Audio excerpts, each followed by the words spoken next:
ઓ ચિરાગ, હા બોલ ભાઈ. કાલ તારો બર્થડે હે ને ભાઈ? હા ભાઈ. આ તો નીચે આવ, તારા હાટુ ગિફ્ટ લઈ આવ્યો હોઉં. ખમ આવું. छोटा सा मेरा जहां है। હાલ ભાઈ, હવે તારી આંખું બંધ કરી દે ને હાથ આગળ કર, તારા હાટુ હું ગિફ્ટ લઈને આવ્યો હોઉં.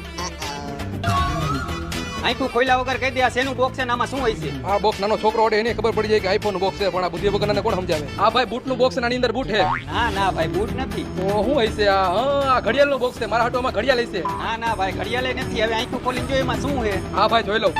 ઓહો, આઈફોન 15 પ્રો મેક્સ. પણ ભાઈ, તારે આટલો બધો મારા હાટો મોંઘો ફોન લેવાની શું જરૂર હતી? અરે ભાઈ, મને કઈ મોંઘો નથી પડ્યો. આ તારું આધાર કાર્ડ મારી પાસે પડ્યું હતું. મેં કાલ તારી પાસે ઓટીપી મંગાવ્યો, તે મને આપ્યો અને તારા નામ ઉપર આ ફોન હું લઈ આવ્યો. મેં ખાલી 2000 રૂપિયા ડાઉન પેમેન્ટ કર્યું છે. બાકીના હપ્તા તારે ભરવાના. પણ બુદ્ધિ વગરના 1,80,000 રૂપિયાનો ફોન આવે તે મારો બર્થડે ખરાબ નહીં, પણ તે મારી જિંદગી ખરાબ કરી નાખી. ઈ હવે તું જાણ ને હપ્તા વાળા જાણે. હાલે તારું આધાર કાર્ડ. Happy birthday. એ થેન્ક યુ મારા કાળજાના કટકા.